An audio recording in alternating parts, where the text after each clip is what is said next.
তেখেতে একচুৱেলি মদ্যপান কৰি থাকিছিলে।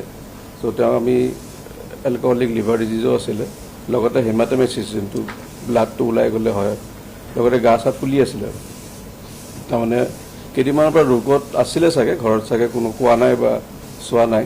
তো অহাৰ পিছত আমাৰ যোনখিনি কৰিব লগা কৰিলে, কেজুৱেলিটিৰ পিছত আমাৰ ৱাৰ্ডলৈ লৈ যোৱা যায় আৰু তাৰ পৰা আমি ইমাৰ্জেঞ্চি ICU, জেনেৰেল ICU, আমাৰ মেডিকেল ITU গোটেইবিলাকতে আমি খবৰ লোৱা গ'ল। কিন্তু ভাগ্যক্ৰমে তেখেতৰ মানে আমি বেড খালি নাপালোঁ। আৰু বাকী যোনখিনি দিব লগা আছিলে আমাৰ গোটেইখিনি দিছিলেই। কিন্তু তেওঁৰ যিহেতু বেমাৰবিলাক বহুত আছিলে আৰু বহুত ক্ৰনিক বেমাৰ, এতিয়া কিছুমান বস্তুটো আৰু চিকিৎসকে অহাৰ লগে লগে ঠিক কৰিব নোৱাৰে, কোনো ভগৱানো নহয়। যি হ'ল আৰু আমাৰো বেয়া লাগিছে, আমিও চবেই বিচাৰোঁ সকলোৱে যেন ভালকৈ যায়। কেইটামান ক্ষেত্ৰত আমাৰ টেকনিকেলি কিছুমান বস্তু আমি পচিবল নহয় আৰু সেইকাৰণে মোৰ ফালৰ পৰাই মই এইখিনি মন্তব্য দিম।